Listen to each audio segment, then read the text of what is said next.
Hello everyone. कैसे हैं आप सभी। ज्योग्राफी वाला जयपुर यूट्यूब चैनल पर आपका हार्दिक स्वागत है।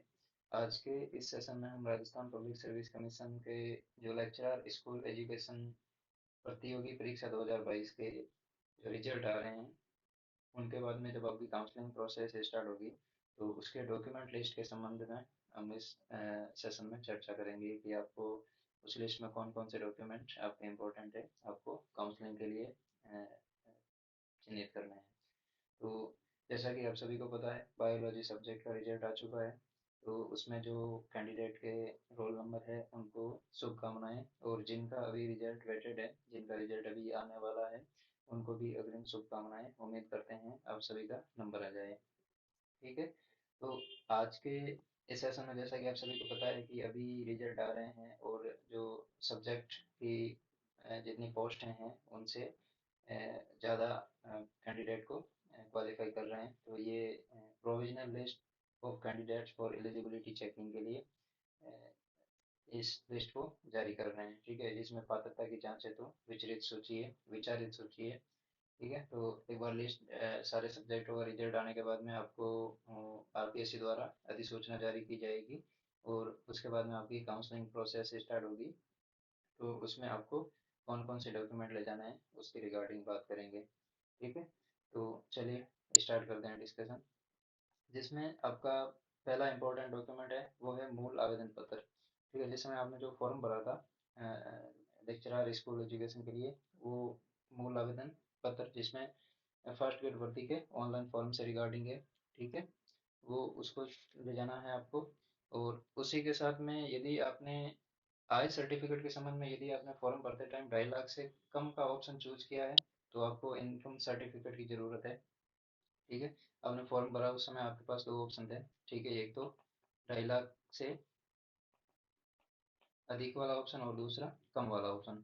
यदि आपने कम वाला ऑप्शन चूज किया है तो आपको इनकम सर्टिफिकेट चाहिएगा। ठीक है, इनकम सर्टिफिकेट चाहिएगा। और यदि आपने 2.5 लाख से अधिक वाली आय का ऑप्शन चुना है तो आपको इनकम सर्टिफिकेट की जरूरत नहीं है। ठीक है, उसके बाद में आपको जो सेकेंडरी अंक तालिका है, 10th की मार्कशीट है और उसका सर्टिफिकेट ये चाहिएगा। उसके बाद में तीसरा नंबर पर है सीनियर सेकेंडरी अंक तालिका या 12th की मार्कशीट और सर्टिफिकेट। ये भी अ, आपको लिस्ट में ऐड करना है। उसके बाद में ग्रेजुएशन की स्नातक अंक तालिका, ग्रेजुएशन लिस्ट में जो फर्स्ट सेकंड और थर्ड ईयर की मार्कशीट है उनके साथ में डिग्री का भी ओरिजिनल डिग्री भी आपको अटैच करनी है। ठीक है, उसके बाद में फिफ्थ नंबर पे है जो आपकी बीएड की अंक तालिका है, बीएड मार्कशीट है, उसको भी इंक्लूड करना है। ठीक है, और उसके बाद में पोस्ट ग्रेजुएशन जो आपने एमए किया है। ठीक है, आपका जिस सब्जेक्ट में रिजल्ट आया है, एमए किया है आपने, उसमें आपको प्रीवियस यानी फर्स्ट ईयर की और फाइनल ईयर की मार्कशीट और डिग्री दोनों चीज़ें चाहिएगी। ठीक है, यहाँ पे फर्स्ट ईयर की मार्कशीट, सेकेंड ईयर की मार्कशीट या फाइनल की मार्कशीट और उसके साथ में डिग्री को भी इंक्लूड करना है। ठीक है, उसके बाद में आपका जो सेवन्थ नंबर जो डॉक्यूमेंट है वो है मूल निवास प्रमाण पत्र से संबंधित। ठीक है, आपका जो डोमाइल सर्टिफिकेट है उसका उसका ओरिजिनल प्रूफ भी आपके पास होना चाहिए, उस लिस्ट में इंक्लूड होना चाहिए। ठीक है, उसके बाद में 8 नंबर पे है आपका जाति प्रमाण पत्र जो कास्ट सर्टिफिकेट होता है। इसमें पहला है शेड्यूल ट्राइब अनुसूचित जनजाति से संबंधित। दूसरा हो गया यदि आप शेड्यूल कास्ट से या अनुसूचित जाति से बिलोंग करते हो, या आप अदर बैकवर्ड क्लास ओबीसी से बिलोंग करते हो, या एमबीसी से बिलोंग करते हो। ठीक है, या एक और है इकोनॉमिक वीकर सेक्शन। ठीक है, ईडब्ल्यूएस से, ईडब्ल्यूएस कैटेगरी से आप बिलोंग करते हो। तो आप जिस कैटेगरी से बिलोंग करते हो उसका आपको जाति प्रमाण पत्र होना आपके पास जरूरी है। और यदि ये जाति प्रमाण पत्र यदि 6 महीने से पुराना है तो आपको रिन्यू करवाना पड़ेगा। और यदि जो उसकी डेट है जाति प्रमाण पत्र की वो 6 महीने से कम है तो आपको रिन्यू कराने की जरूरत नहीं है। ठीक है, तो ये हो गया आपका जाति प्रमाण पत्र से संबंधित। ठीक है, और उसके बाद में आपका जो नेक्स्ट डॉक्यूमेंट है वो है विवाह पंजीयन प्रमाण पत्र। ठीक है, यदि आप मैरिड हैं, ठीक है, विवाहित होने की स्थिति में आपको मैरिज सर्टिफिकेट चाहिएगा। ठीक है, मैरिज सर्टिफिकेट चाहिएगा आपको। उसके बाद में विवाहित होने का शपथ पत्र। ठीक है, अब विवाहित होने का शपथ पत्र का मतलब है कि यदि विवाह आपका 22 अप्रैल 2006 से पूर्व हुआ है तो आपका विवाहित होने का शपथ पत्र जरूरी है। ठीक है। और इनके साथ में विवाहित शपथ पत्र के साथ में आपको संतान से संबंधित जो आपके डॉक्यूमेंट है उसमें क्या चाहिएगा, संतान से संबंधित यदि आपके संतान है, चाहे एक हो या दो हो, तो उनका बर्थ सर्टिफिकेट। ठीक है। और यदि संतान नहीं है आपकी तो भी आपको एक सर्टिफिकेट देना पड़ेगा कि इन फ्यूचर में दो से ज़्यादा संतान पैदा नहीं करूँगा। और दहेज से संबंधित भी यदि आपका विवाह नहीं हुआ है, ठीक है, आपका विवाह हो गया है और संतान है तो उनका बर्थ सर्टिफिकेट, और विवाह हो गया है और संतान नहीं है और विवाह नहीं हुआ है तो भी आपको संतान से संबंधित या दहेज से संबंधित सर्टिफिकेट देना पड़ेगा कि मैं दो से अधिक बच्चे पैदा नहीं करूंगा और दहेज नहीं लूंगा। ठीक है, दहेज को स्वीकार नहीं करूंगा, इसके रिगार्डिंग आपको सर्टिफिकेट बनवाना पड़ेगा। ठीक है। उसके बाद में आपका जो संतान से संबंधित होगा वो स्टाम्प एफिडेविट बनेगा। ठीक है, तो वो आपका हो जाएगा। ठीक है, पंजीयन। उसके बाद में 11वां नंबर है अविवाहित शपथ पत्र। ठीक है, यदि फीमेल कैंडिडेट है और उनका भी मैरिज नहीं हुआ है, ठीक है, तो उनको फीमेल या मेल कैंडिडेट उनको अविवाहित सर्टिफिकेट देना पड़ेगा। ठीक है, जिनकी अभी मैरिज नहीं हुई है, ठीक है, उसके संबंध में तो अविवाहित शपथ पत्र भी आपको लिस्ट में इंक्लूड करना है। उसके बाद में नेक्स्ट है विधवा होने की स्थिति में विधवा शपथ पत्र के साथ पति की मृत्यु का प्रमाण पत्र। ठीक है, अ, विधवा होने की कैटेगरी में आप शामिल हो, ठीक है, विधवा की कैटेगरी में आप शामिल हो तो आपको एक तो विधवा से संबंधित शपथ पत्र होना चाहिए और आपका जो हस्बैंड का डेथ सर्टिफिकेट है उसकी ओरिजिनल कॉपी आपके साथ होनी, इस लिस्ट में इंक्लूड होनी चाहिए।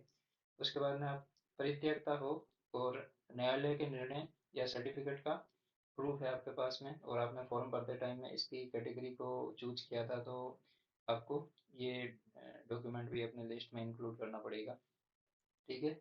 और जो आपका मूल निवास है, ठीक है, मूल निवास आपका डिजिटली जनरेटेड होना चाहिए। ठीक है, वो जो पहले हाथ से लिखा हुआ मूल निवास टाइप का जो फॉर्मेट आता था वो नहीं चलेगा, आपको डिजिटल फॉर्मेट में इसको बनवाना है। ठीक है, डिजिटल फॉर्मेट में। ठीक है।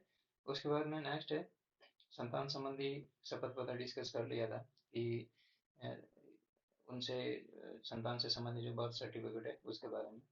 उसके बाद में नेक्स्ट है भूतपूर्व सैनिक होने की स्थिति में डिस्चार्ज बुक। ठीक है, यदि आप भूतपूर्व सैनिक हैं, ठीक है, आर्मी का पार्ट रह चुके हैं, ठीक है, तो उसमें जो डिस्चार्ज बुक है उसकी कॉपी और उत्कृष्ट खिलाड़ी होने पर स्थिति में वो प्रमाण पत्र की प्रति होनी चाहिए। यदि आप भूतपूर्व सैनिक हैं और उत्कृष्ट खिलाड़ी हैं, ठीक है, आपने ये कैटेगरी चूज की है फॉर्म भरते टाइम, ठीक है, तो उसका भी आपके पास में प्रमाण पत्र होना चाहिए। और विशेष योग्यजन होने की स्थिति में सक्षम अधिकारी से प्रमाणित डॉक्यूमेंट, जो आपने फॉर्म भरा था उस समय विशेष योग्यजन की किसी भी कैटेगरी को चूज किया था तो उससे संबंधित जो भी सर्टिफिकेट है वो आपको इंक्लूड करना होगा। ठीक है, तो ये तो है मेन सर्टिफिकेट। और इनके साथ में आपको क्या क्या चाहिएगा वो एक बार देख लेते हैं। इसमें पहला तो आपको चाहिएगा, इसके साथ में 5 आपकी पासपोर्ट साइज फोटो होनी चाहिए, 5 पासपोर्ट साइज फोटो होनी चाहिए। उसके बाद में आपके पास में पुलिस वेरिफिकेशन होना चाहिए, पुलिस वेरिफिकेशन, पुलिस वेरिफिकेशन भी लेटेस्ट वाला होना चाहिए। ठीक है, 6 महीने से ज़्यादा पुराना नहीं होना चाहिए। ठीक है, तो लेटेस्ट पुलिस वेरिफिकेशन करवाओगे तो कोई दिक्कत नहीं आएगी। उसके बाद में आपके पास में आईडी प्रूफ होना चाहिए। ठीक है, आईडी प्रूफ। ठीक है, तो आईडी प्रूफ में आप कुछ भी, आपके पास आधार कार्ड हो, वोटर आईडी कार्ड हो, या फिर ड्राइविंग लाइसेंस हो, पैन कार्ड हो, ये जो भी आपके पास वैलिड आईडी प्रूफ है गवर्नमेंट ऑफ इंडिया से संबंधित, ठीक है, उनको आपको इंक्लूड करना है। उसके साथ में आपको कैरेक्टर सर्टिफिकेट, ठीक है, चरित्र प्रमाण पत्र। ठीक है, चरित्र प्रमाण पत्र में तीन चरित्र प्रमाण पत्र होने चाहिए। इसमें पहला तो आपका जो चरित्र प्रमाण पत्र होगा वो लास्ट आपका स्कूलिंग सेशन कौन सा पास आउट हुए थे आपने, बीएड की, एमए की, ठीक है, तो उससे उस कॉलेज से संबंधित जो आपका प्रमाण पत्र, यदि आपने रेगुलर की है तो रेगुलर, फॉर एग्जांपल आपने बीएड की है और एमए आपने प्राइवेट की है तो जो बीएड कॉलेज का जो चरित्र सर्टिफिकेट है, कैरेक्टर सर्टिफिकेट है, वो यहाँ पे चाहिएगा ओरिजिनल। और उसके साथ में दो गजेटेड ऑफिसर के सील के साथ में जो कैरेक्टर सर्टिफिकेट होते हैं वो आपको लिस्ट में इंक्लूड करना है। ठीक है, तो ये आपके मेन मेन डॉक्यूमेंट हो गए। ठीक है, उसके बाद में आपको ये जो लिस्ट आपने आपको ऊपर बताई है अभी, उसकी 3 या 4 फोटोकॉपी के सेट बना लेने हैं। ठीक है, 3 या 4 सेट बना लेने हैं। ठीक है, जो आपको जब आप काउंसलिंग करवाने जाओगे तो वहाँ पे एक तो ओरिजिनल चाहिएगा, और उसके साथ में 3 4 फोटोकॉपी के सेट चाहिएंगे, जो आपको 2 3 जगह वहाँ पे देने पड़ेंगे काउंसलिंग रजिस्ट्रेशन के टाइम में, और फिर काउंसलिंग का जो ओरिजिनल प्रोसेस होगा, रियल प्रोसेस होगा, वहाँ पे आपको ओरिजिनल डॉक्यूमेंट के साथ में एक सेट चाहिएगा। ठीक है, और एक सेट आपके पास भी होना चाहिए। ठीक है, इससे रिलेटेड कभी कोई डॉक्यूमेंट मिस हो जाए, ठीक है, तो उसके संबंध में। तो 3 4 सेट ओरिजिनल जो डॉक्यूमेंट लिस्ट है उसके साथ में आपको बनवाने हैं। ठीक है, तो ये थी डॉक्यूमेंट से संबंधित इंफॉर्मेशन। तो इसके साथ में ही आपको एक चीज़ और बताना चाहूँगा कि अभी ज्योग्राफी वाला जयपुर यूट्यूब चैनल है, वहाँ पर NCERT 11th और 12th क्लास की ज्योग्राफी का डिस्कशन चल रहा है। और उसके बाद में और भी जो इम्पोर्टेंट टॉपिक है सब्जेक्ट से related, for example assistant professor हो गया, फर्स्ट ग्रेड हो गया, या ज्योग्राफी का कहने का मतलब जो भी सब एग्ज़ाम होता है उसमें ज्योग्राफी से संबंधित जो पोर्शन है उसको डिस्कस किया जा रहा है। तो आप यूट्यूब चैनल को ज़रूर ज्वाइन कीजिए, और साथ ही इस वीडियो को अपने दोस्तों के साथ शेयर कीजिए जो अभी इस लिस्ट में, आने वाली लिस्ट में उनका नाम होगा, तो वो कोई समस्या फेस नहीं करे, जल्दी ये डॉक्यूमेंट का काम पूरा कर ले। ठीक है, तो चलिए, थैंक यू आप सभी का।